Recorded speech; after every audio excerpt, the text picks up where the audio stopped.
आपसे आपका अनुभव सुनने के लिए बहुत ही उत्सुक है। अभी हमारे इस नई सीरीज में आज 8th एपिसोड है, तो हम स्टार्ट करते हैं एक वीडियो से। आपका बहुत बहुत स्वागत।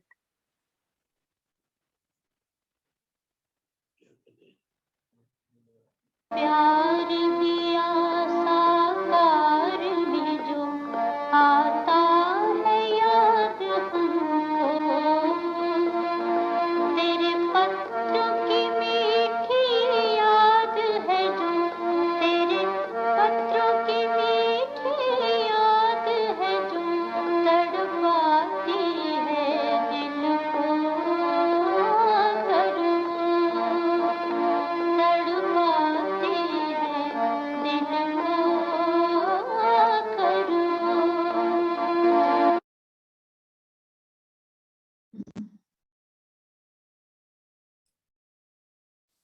हमारे आदरणीय आत्म प्रकाश भाई जी का इस फरिश्ता फैमिली में, भाई जी आपका बहुत बहुत हार्दिक अभिनंदन है, वेलकम है।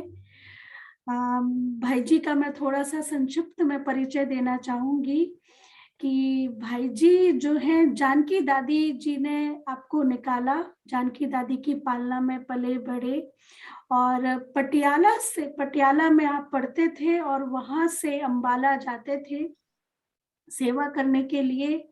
और भाई जी का पूरा परिवार, केवल लक्ष्मण भाई जी भी जो सोनीपत में जो ट्रीट सेंटर है उसके निमित्त बने, भाई जी का पूरा परिवार सहयोगी रहा है, समर्पित रहा है। आपके लिए कहना चाहूंगी कि महलों से निकला शहजादा बनकर एक त्यागी, ठोकरें खाई कितनी भी पर रहा प्रभु का अनुरागी, पर रहा प्रभु का अनुरागी।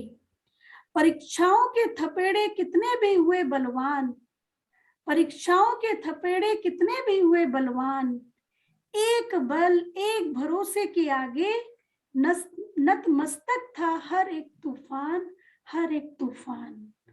भाई जी का परमात्म प्यार इस तरह से था जैसे एक सजनी का अपने साजन के साथ प्यार होता है। तो अभी हम भाई साहब से ही आपके जीवन के अनुभवों को हम सुनना चाहते हैं। भाई साहब, हमारी इस क्लास में आप एक इंटरनेशनल क्लास से आप मिल रहे हैं। तो ये जो श्री फूड सेंटर है उसका कनेक्टेड सेंटर है ग्रेटर कैलाश नई दिल्ली में। और भाई जी ग्रेटर कैलाश, अच्छा ग्रेटर कैलाश, ग्रेटर कैलाश 2, हाँ जी, ये न्यू दिल्ली में है। और भाई साहब आप जो देख रहे हैं, आप जिस क्लास से मिल रहे हैं, इसमें चाइना भी जुड़ा हुआ है, सिंगापुर भी जुड़ा हुआ है, बैंकॉक भी जुड़ा हुआ है, कलकत्ता जुड़ा हुआ है, हैदराबाद, बॉम्बे और नई दिल्ली तो है ही है। तो एक इंटरनेशनल क्लास से आप मिल रहे हैं। तो अभी हम सभी भाई साहब को सुनेंगे। अच्छा हाँ भाई साहब, अभी एक वेलकम सॉन्ग होगा भाई साहब आपको। हम अभी ये ऑनलाइन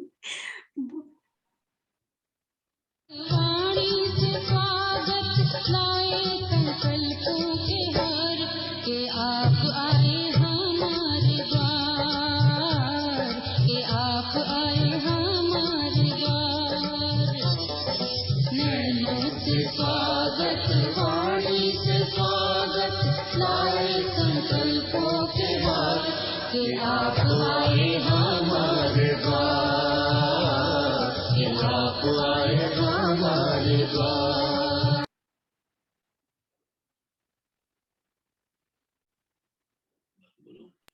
ओके। ओम शांति, ओम शांति, ओम शांति, ओम शांति भाई जी, ओम शांति। सभी एक हाथ से भाई जी का वेलकम करेंगे, एक हाथ की ताली से ऐसे। हाँ,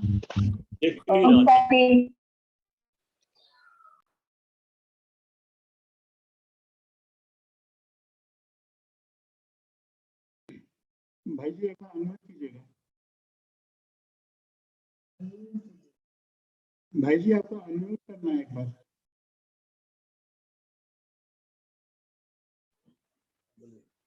विश्व ड्रामा में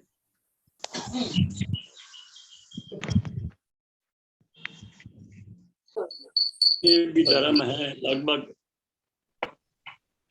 चाहे वो ईसाई धर्म है, चाहे वो मुस्लिम धर्म है, चाहे और भी जितने भी जिसे मजहब कहते हैं, उन सब में 3 की मान्यता अवश्य है।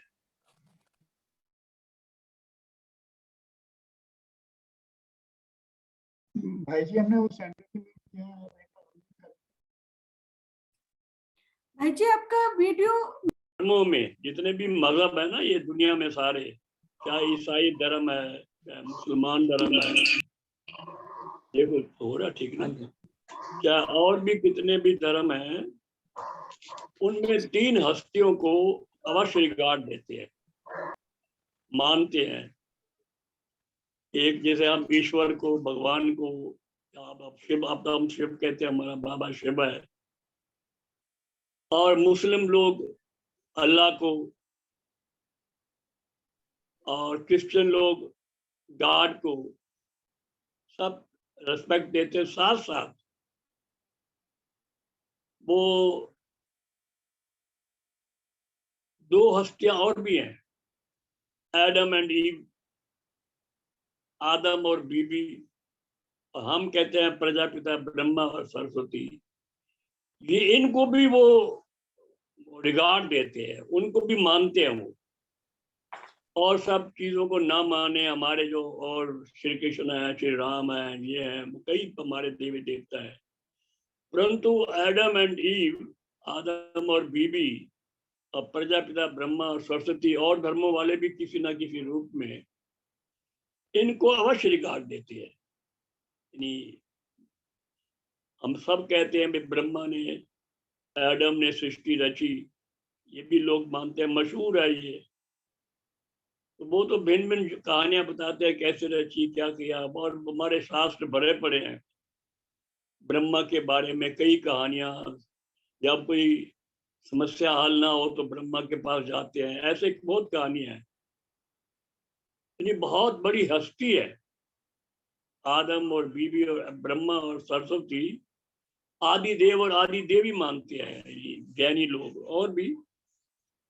तो ऐसे महान हस्तियों के साथ हम अपने को बहुत ही पद्मा पदम भाग्यशाली समझते हैं, बहुत सौभाग्य है।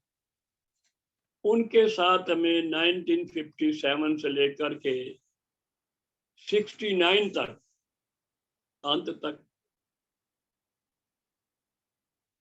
उनसे मिलने का मौका मिला, उनसे बातचीत करने का मौका मिला, उनसे डायरेक्शन लेने का मौका मिला, करेक्शन लेने का मौका मिला, उनके साथ चलने का मौका मिला, उनके साथ बैठ के खाने पीने का मौका मिला। जैसे बाप और बच्चे का संबंध हो, जैसे बाप और बच्चे का संबंध हो, उसी प्रकार से वो संबंध, विशेषकर मम्मा तो पहले चली गई थी, लेकिन बाबा के साथ वो संबंध अंत तक रहा। तो हमें 1957 में ज्ञान मिला था पटियाला से। देखो ना, आप कहते अनुभव सुनाओ, अनुभव आत्मा भाव, बस हम वो सुनते ही, पहला लेक्चर सुनते ही, एक हमारे भाई ओम प्रकाश थे, वो अब नहीं रहे, उनने सुनाया कि आप आत्मा हैं, ये बात सुनाई, और थोड़ी डिस्कशन हुई। उस समय तो बहुत कम सेंटर थे, सारे भारत में 4, 5, 6 होंगे शायद। एक दिल्ली था, बॉम्बे था, कानपुर था, अमृतसर भी था, और दिल्ली में तो एक कमला नगर था उस वक्त, रजौरी गार्डन भी बना था तब। यानी इतने बहुत सेवा केंद्र कम थे, तब हमें ज्ञान मिला। और बस हम जब ज्ञान सुना, जानकी जी सुनाया था, हमें और भाई थे, ओम प्रकाश भाई, जो इंदौर जोन के इंचार्ज थे, अब नहीं रहे। लेकिन जो पहली दादी हमको मिली, जिसकी छाप लगी, आप कहते ना बाबा की क्या छाप लगी, तो पहली पहली दादी जो मिली वो दादी जानकी थी।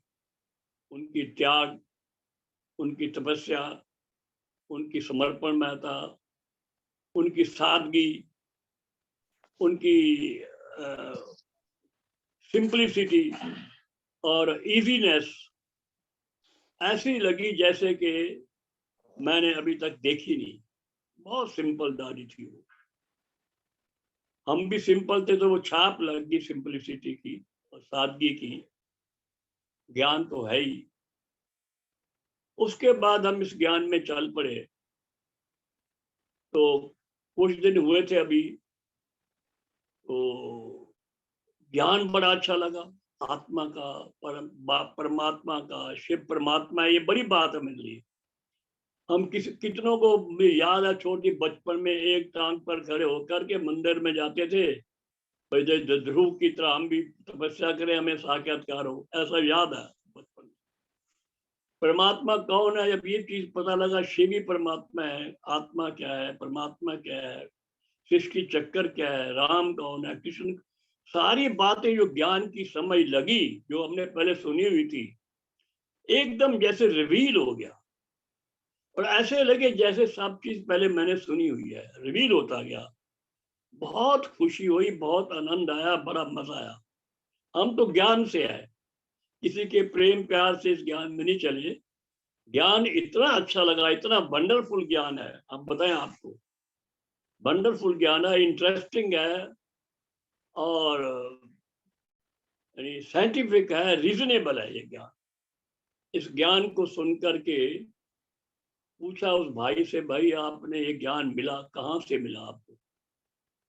उसने कहा ये छोटा भी नया नया नया है, 7-8 दिन 10 दिन भी नहीं हुए इसके। कहा सब सुनाया उसने कि, मैंने कहा उनसे मिलना है जो ये ज्ञान दे रहे हैं। उन दोनों में क्या थे, बाबा मम्मा जो थे, मधुबन में तो रहते ही थे, ज्यादा बाहर नहीं आते थे, लेकिन कभी कभी सर्दियों में, कभी दिल्ली, कभी बॉम्बे, कभी कानपुर, ये 3-4 जगह बच्चों से मिलने के लिए आया करते थे। यानी बच्चों वहां सेवा के लिए बाबा आते थे।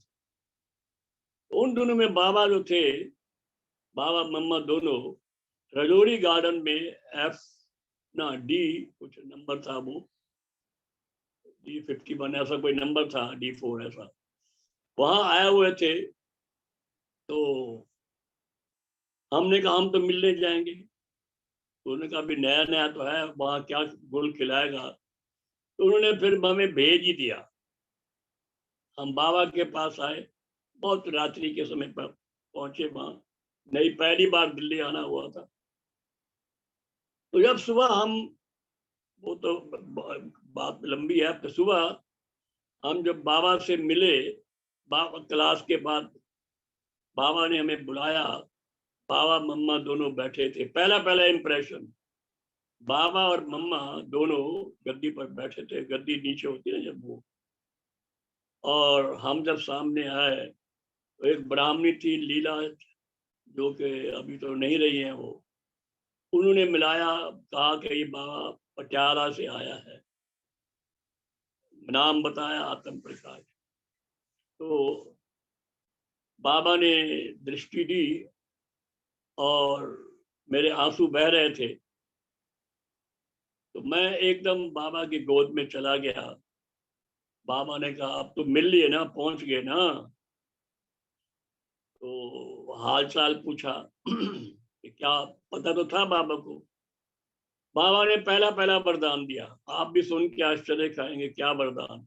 हम इंजीनियरिंग पढ़ते थे, अभी फर्स्ट ईयर पास किया था, फर्स्ट ईयर शायद अभी एग्जाम दिया था। बाबा ने स्पष्ट कह दिया उस वक्त। बाबा कहते हैं मैं कुछ जानता नहीं भविष्य का, मैं तो कहता हूँ हर एक बच्चे का भविष्य जानते ही है।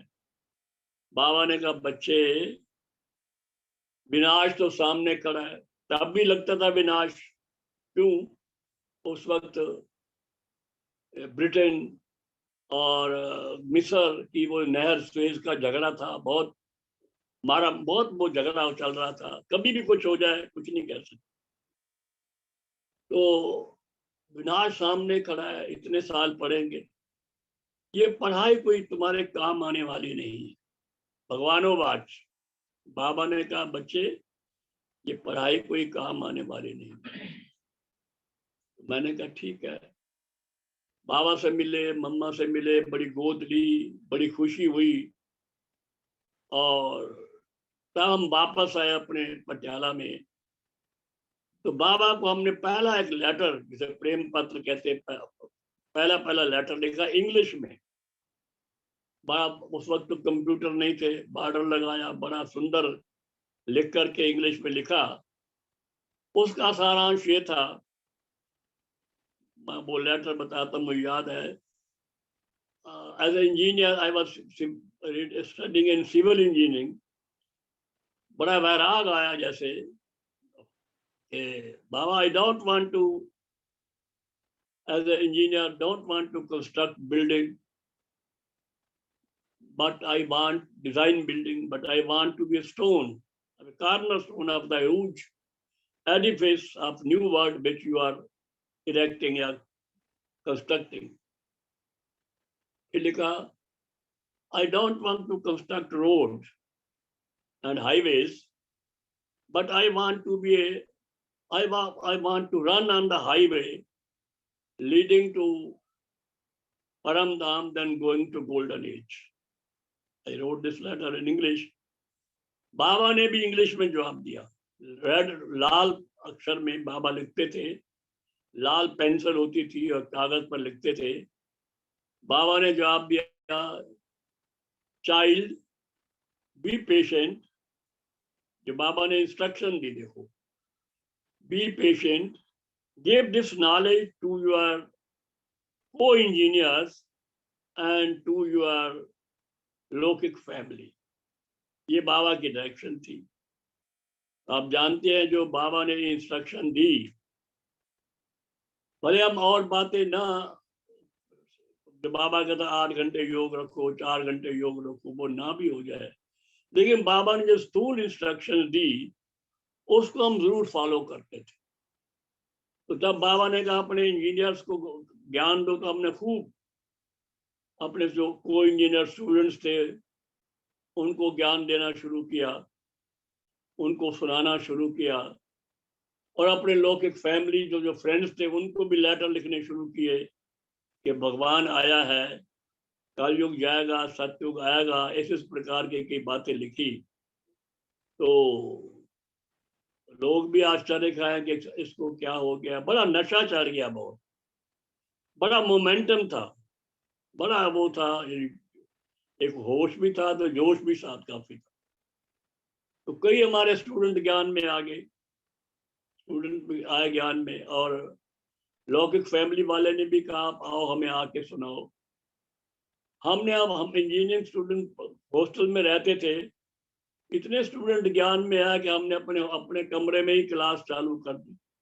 आप मानेंगे, एक थोड़े आए स्टूडेंट, तो रोज उनको, उन दिनों में तो क्या होता था, कोई टेप तो होते नहीं थे, या मोबाइल में कोई गीत नहीं होते थे वहां। तो उन दिनों में वो थाली वाला वो होते थे, क्या वो रिकॉर्ड होते थे, तो गीत बजाते थे और बाबा से योग लगाते थे, लाल बल्ब जलाते थे। तो हॉस्टल में हमने अपनी शुरू की क्लास। आप बताइए, Thapar institute of engineering and technology बड़ा मशहूर अभी भी है, वहाँ हमने इंजीनियरिंग पास की थी, वहाँ अपने कमरे में ही क्लास की।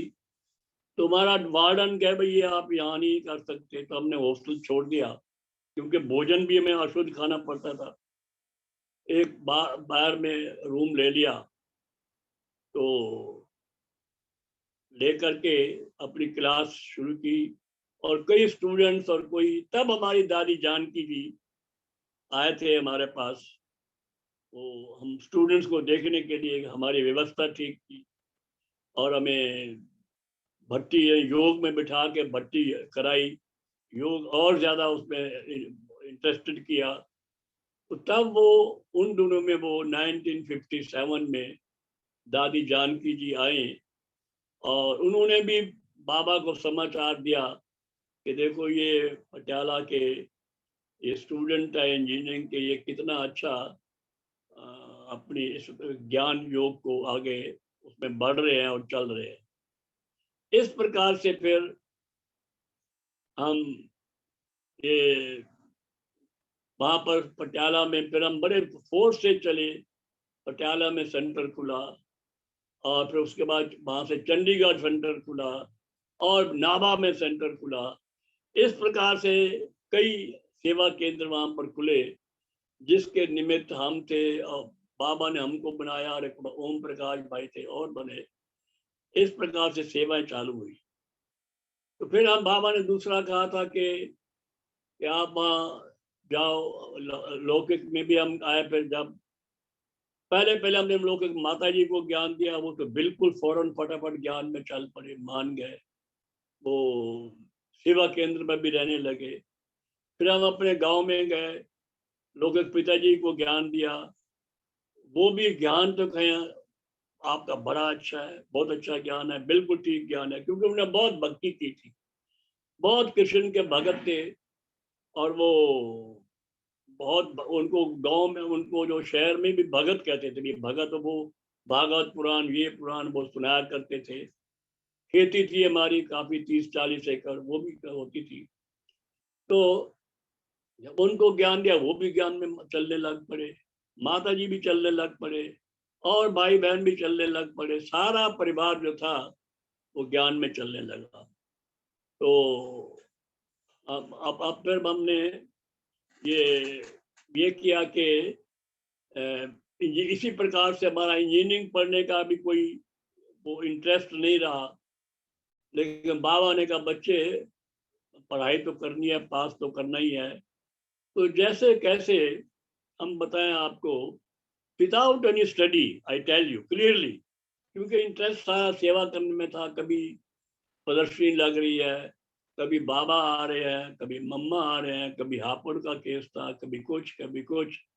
हम जाया करते थे इन सेवाओं पर। हमारी जो अटेंडेंस थी वो कोई ज़्यादा होती नहीं थी, फिर भी अटेंडेंस लगा देते थे हमारे स्टूडेंट, वो क्या होते प्रार्थी। जब हम आते थे क्लास में कुछ दिनों के बाद, क्योंकि इंजीनियरिंग का एक लेक्चर भी मिक्स करते थे, करें अगर तो अगला लेक्चर समझ भी नहीं आता और नहीं आ सकता। लेकिन फिर भी हम जब जो आते थे तो क्या कहते थे, तो प्रिंस आ गए।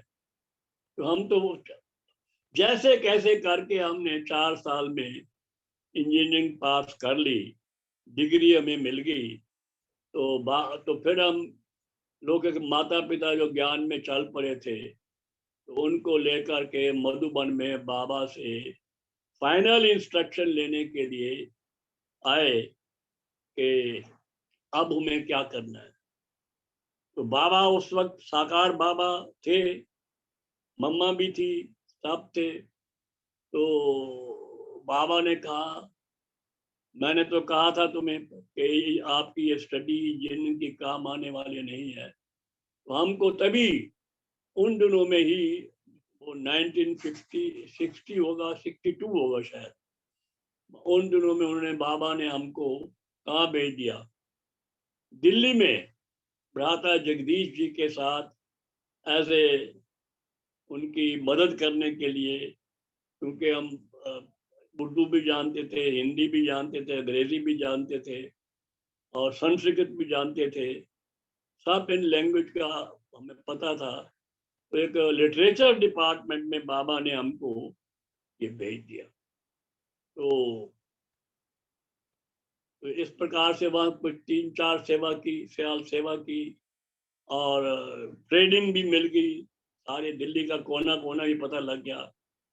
तो फिर क्या हुआ, ये कुछ समय के बाद ये चित्रों की सेवा शुरू हुई। चित्र बनते थे ना, पहले चित्र नहीं बनते थे। पहले जो थे प्रदर्शनी की सेवा नहीं थी। बाबा जो रोज कई दफा मूल्यों में कहते हैं, ये चित्र बनाओ, वो चित्र बनाओ, इनसे सेवा करो, चित्रों से सेवा करो। कभी विराट रूप पर कहते हैं, कभी किसी त्रिमूर्ति का कहते हैं, कभी सी वो केवल एक 2 चित्र छपे हुए थे, छोटे छोटे, त्रिमूर्ति और जार, और कोई चित्र नहीं थे कई। तो वो चित्रों की सेवा शुरू हुई। तो हमें लोग के माँ बाप से वर्षा भी मिला था कुछ, तो हमने क्या किया, एक 20 चित्रों का सेट, 15 से 20 चित्रों का सेट बना करके, बड़ा सुंदर ऑयल पेंटिंग बनवा करके, हम कृष्णनगर में रहते थे, वहां से बनवा करके हम मधुबन में बाबा के पास ले आए। उस वक्त जो हिस्ट्री हॉल है ये बन चुका था, हिस्ट्री हॉल बन चुका था, तो और बाबा मम्मा दोनों थे, मैं समझता हूँ। तो बाबा आए और चित्र, जब एक एक चित्र को बड़े ध्यान से देखा, करेक्शन दी और कुछ डायरेक्शन दी, और काफी देर तक देख करके फिर बाबा मुझे भी दृष्टि दे करके अपने कमरे में चले। अब देखो क्या इससे क्या होता है, फिर बाबा ने मुझे कुछ समय के बाद अपने कमरे में बुलाया। आप जब बाबा कमरे में आएंगे देखेंगे, एक तरफ चारपाई पड़ी है बाबा की, अब वो वैसे का वैसा है, और नीचे एक गद्दी लगी हुई है। तो मुझे बाबा ने कहा, मैं बुलाया, मैं नीचे बैठने लगा, यानी गद्दी के नीचे। कहता नहीं नहीं बच्चे, मेरे साथ गद्दी पर बैठो। देखो बाबा कौन बोल रहा है, शिव बाबा ब्रह्मा बाबा में प्रवेश है, डबल इंजन, बाबा शिव बाबा भी है, ब्रह्मा बाबा भी है। बाबा ने कहा नहीं बैठे, मेरे साथ बैठो, ऊपर बैठो गद्दी पर। मैं तो हिचकिचा रहा था, भाई कैसे ऊपर बैठूं, मैं तो छोटा सा बच्चा हूँ, बाबा इतना बड़ा है, मैं उनके साथ कैसे बैठूं गद्दी पर। फिर भी बैठ गया। तो बाबा ने फिर महावाक्य उच्चारण किए दूसरे। बाबा ने कहा, बच्चे, जो बाप की गद्दी तो बच्चों की गद्दी ना, यहां भी और वहां भी।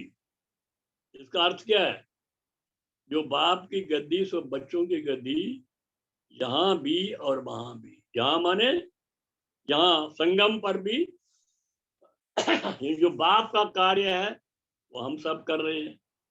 आप सभी बाबा की भले रहते, कोई घर गृहस्थ में रहते होंगे, परिवार में रहते होंगे, क्या समझते हैं, सब बाबा का है, हम तो समझते हैं। और हम तो यज्ञ में रहते हैं, हम बिल्कुल चित्र ये है, क्या नाम, प्रिंटिंग प्रेस है और कुछ कारोबार है, किसका है ये, बाबा का है, बाबा की गद्दी है।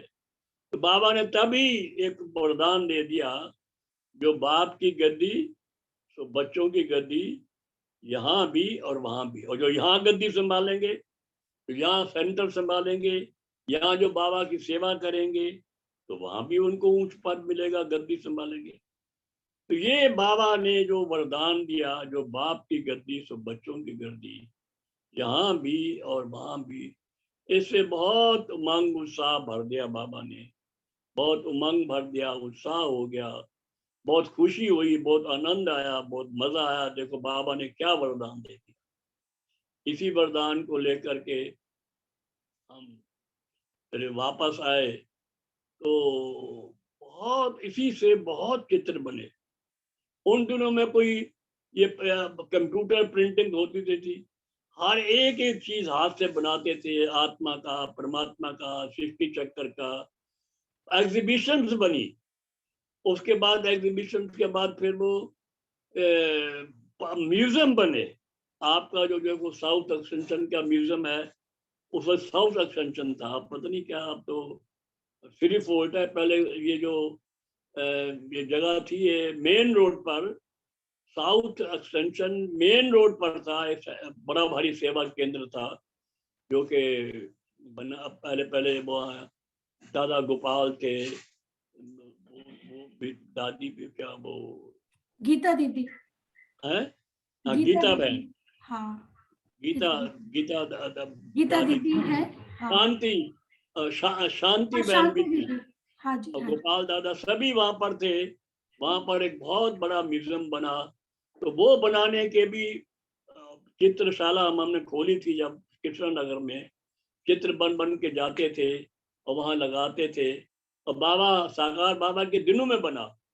बाबा ने कहा, पहले लेटर लिखते, बच्चे बहुत अच्छा बनाओ, बहुत अच्छा बनाओ, बाबा खुद आकर उद्घाटन करेंगे।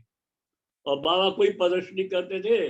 पहली पहली प्रदर्शनी हमारी दिल्ली में लगी थी, वो कम्युनिटी हॉल थी, उसके बाद याद है ये यहाँ पर करोल बाग के बाद कम्युनिटी हॉल था, वहां प्रदर्शनी लगी थी।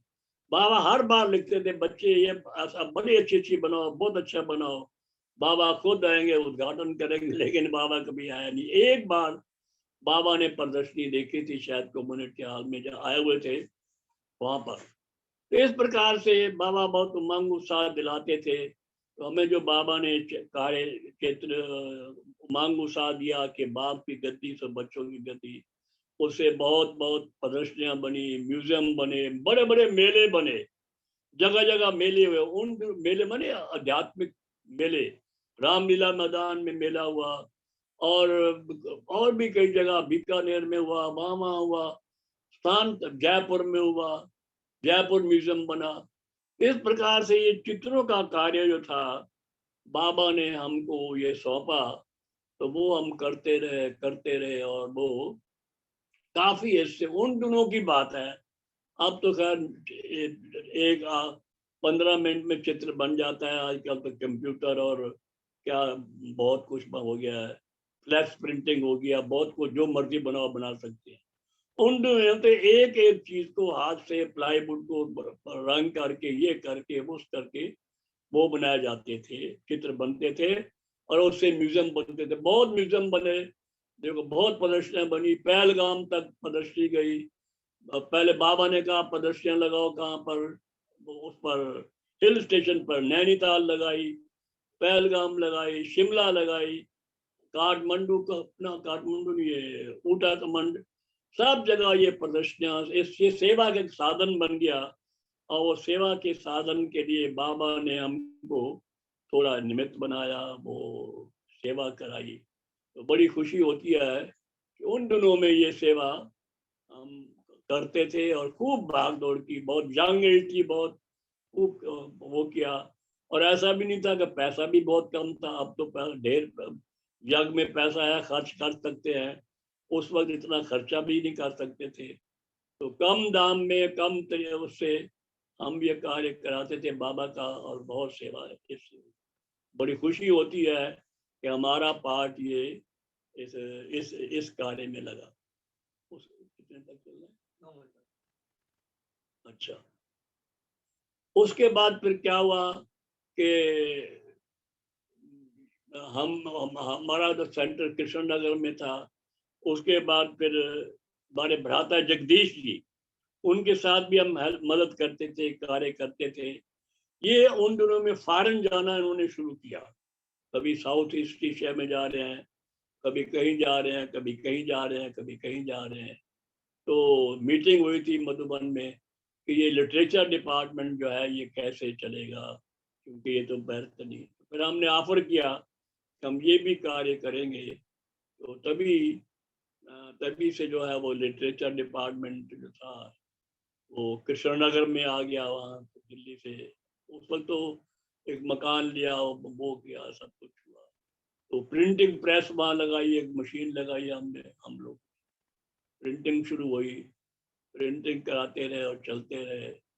उसके बाद अप टू 1992 तक सारा दिल्ली में ही कार्य चलता रहा। सारे दिल्ली के कोने कोने में बहुत किताबें बढ़ती रही, संस्था बढ़ती जा रही थी, बहुत कुछ होता जा रहा था, और बुक्स लिटरेचर डिपार्टमेंट भी बढ़ता जा रहा, भिन्न भिन्न किताबें होती जा रही थी। तो बहुत हमें भागदौड़ करनी पड़ती थी, सारा दिल्ली घूमना पड़ता था। तो विशेष सोचा गया, दादी ने कहा, बड़ी दादी, दादी प्रकाश मणि, कि मैंने कहा दादी अपनी प्रिंटिंग प्रेस लगा दे। तो एक मशीन वहां पर लगाई, दादी जी ने उसका खर्चा दिया। तो तभी से प्रिंटिंग प्रेस की ये स्थापना स्वयं बड़ी दादी प्रकाश मणि ने आकर के कृष्णा नगर में प्रिंटिंग प्रेस का उद्घाटन किया। याद है, अब उस वक्त तो फोटो लगाते नहीं थे, कुछ करते नहीं थे, हमें क्या पता था कि इतनी दिन दुनिया चलेगी। हम तो समझते थे अब बस चले अपने घर की ओर, फटाफट घर चलेंगे, दुनिया गई के गई। हमारे शुरू से, जब से हम आए हैं, यही दिल में रहता है कि अब चले वतन की ओर। बाबा कहता आना और जाना, अब जाना है और फिर आना है। तो ये हमेशा हमारी बुद्धि में रहा करता था, क्योंकि ये वैराग के लिए ये बहुत जरूरी है कहते ना बाबा विनाश विनाश विनाश क्यों कहते हैं? अगर विनाश ना कहें तो वैराग ही नहीं आ सकता है। वैराग के लिए एक ये बात भी जरूरी है कि अब इस दुनिया से दिल नहीं लगाना है, परंतु इस दुनिया से वैराग आना चाहिए, ताकि अंत मते सोगते एक बाबा की याद के अलावा और कुछ याद। इस प्रकार से चलते रहे। लिटरेचर डिपार्टमेंट फिर 92 में जब देखा बहुत बढ़ गया। पहले हम नोएडा जा रहे थे, भाई बड़ी प्रेस लगाए नोएडा में जाए, लेकिन दादी प्रकाश मणि जी ने कहा तुम यहाँ आ जाओ। फिर ये शांति वन में आकर के ज्ञान अमृत भवन बना, तो प्रिंटिंग प्रेस यहाँ चालू हुई। देखो तब से फॉरेन की सर्विस बहुत बढ़ती चली गई, लिटरेचर डिपार्टमेंट भी बहुत बढ़ता चला गया। तो यहाँ आना बहुत जरूरी था।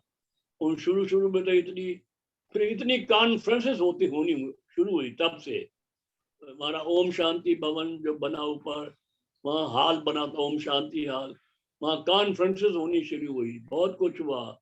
तो आप जानते हैं कॉन्फ्रेंस होती है तो फटाफट वो चाहिए, प्रोग्राम बुक चाहिए, ये बुक चाहिए, वो बुक चाहिए, लिटरेचर चाहिए।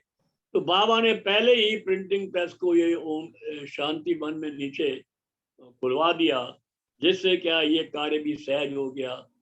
इस प्रकार से तब से 92 से लेकर के फिर ये यहाँ पर शांति वन में ये प्रिंटिंग प्रेस चल रही थी और कार्य बढ़ता चला गया और शांति वन भी बढ़ता चला गया। यहाँ पर भी लोगों का 25-30 हजार लोग आने हुए, डायमंड हॉल बन गया।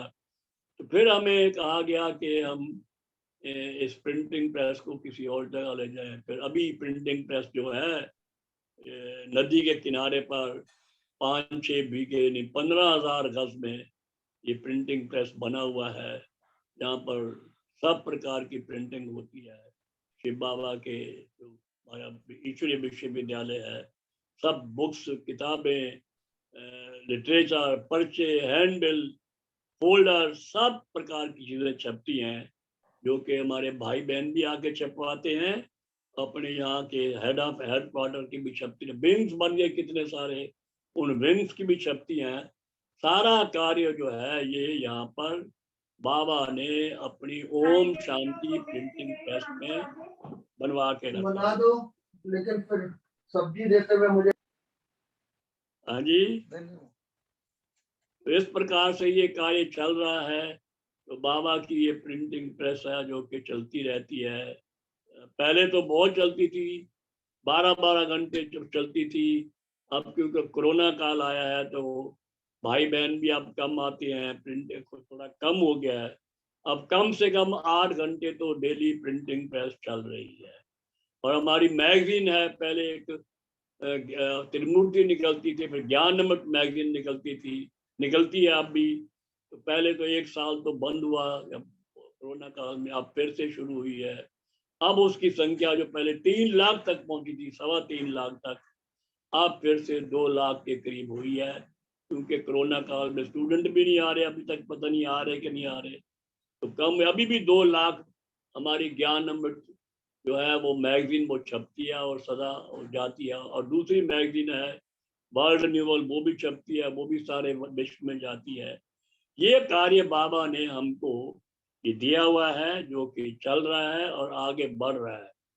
और साथ साथ में हम यहाँ रहते हैं तो सब आप भाई बहन यहाँ आते हैं, मिलते हैं और मिलके खुशी भी होती है। और बड़े बड़े देखा डायमंड हॉल बना हुआ है, योग के प्रोग्राम होते हैं और भी भिन्न भिन्न विंग्स के प्रोग्राम होते हैं।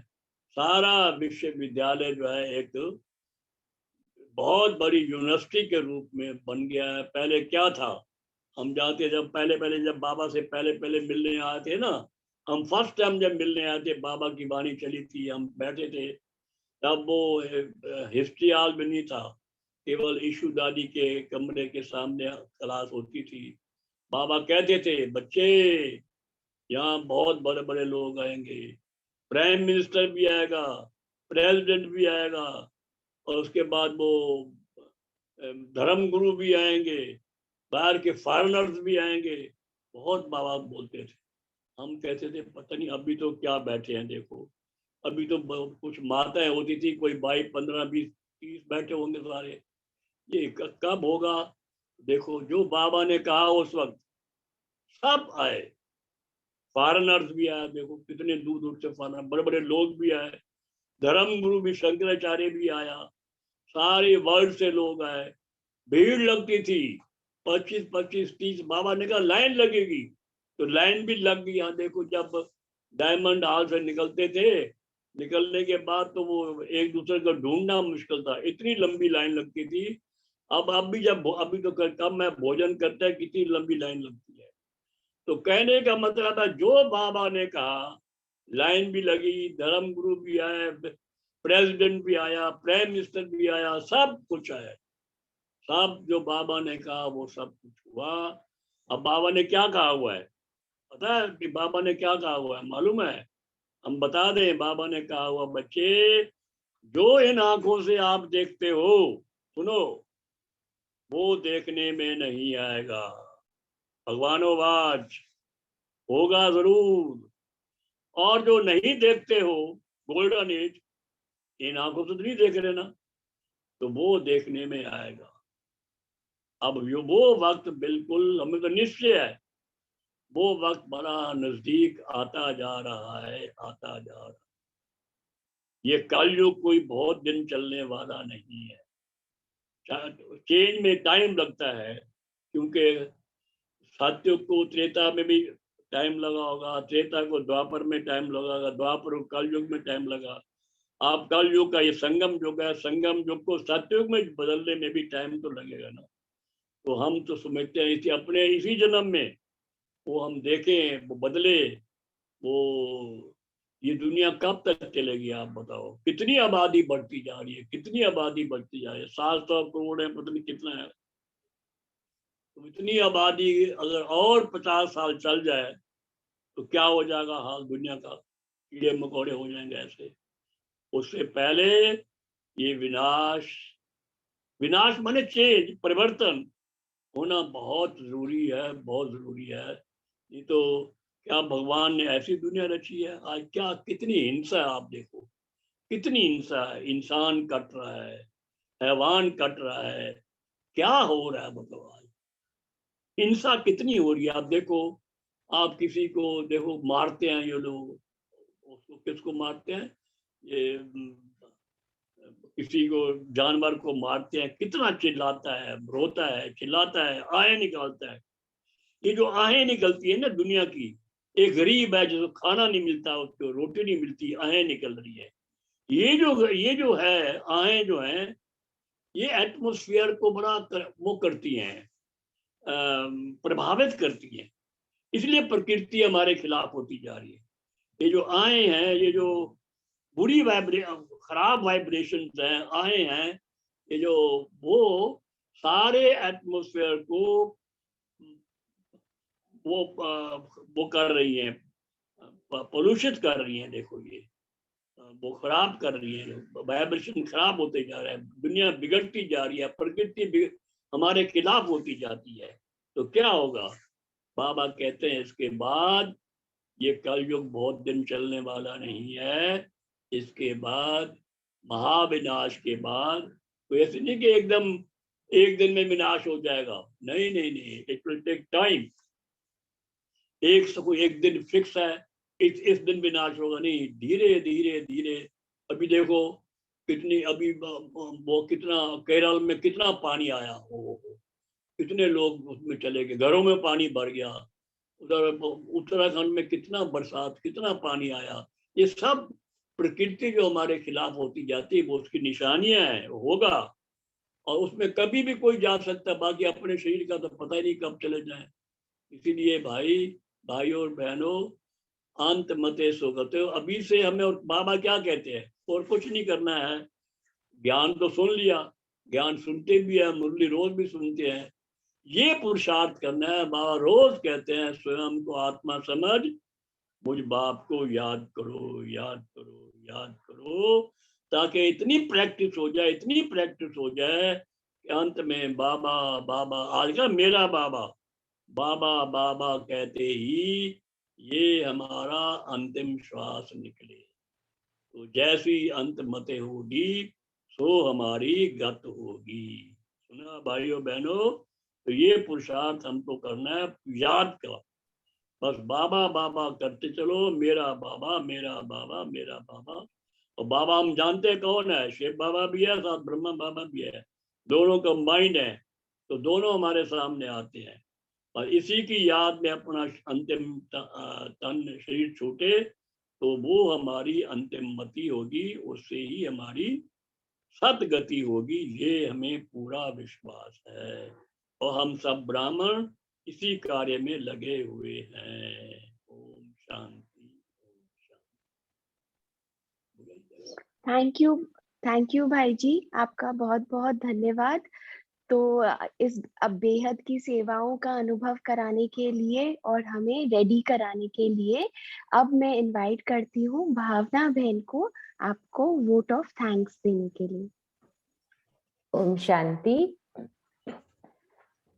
आत्म भाई जी, आप निमित्त हुए हैं ज्ञान का प्रकाश, आत्मा का प्रकाश अनेकों के जीवन में लाने के लिए।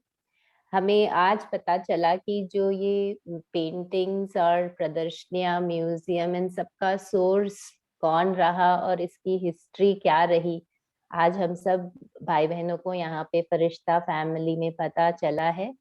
और जैसे कि आपने लिटरेचर डिपार्टमेंट की सेवा के लिए अपने आप को ऑफर किया, तो आपको जरूर बाबा की बहुत आफरी मिलती जा रही है। तो इंजीनियरिंग के समय में भी सब आपको प्रिंस कहते थे, तो अब सतयुग के प्रिंस बनने में तो कोई देरी भी नहीं है। और बाबा ने तो ऑलरेडी आपको वरदान दिया हुआ ही है कि आपने बाबा की गद्दी संभाली है, तो बच्चों को वही गद्दी मिलनी है, आगे भी, यहाँ भी और वहां भी।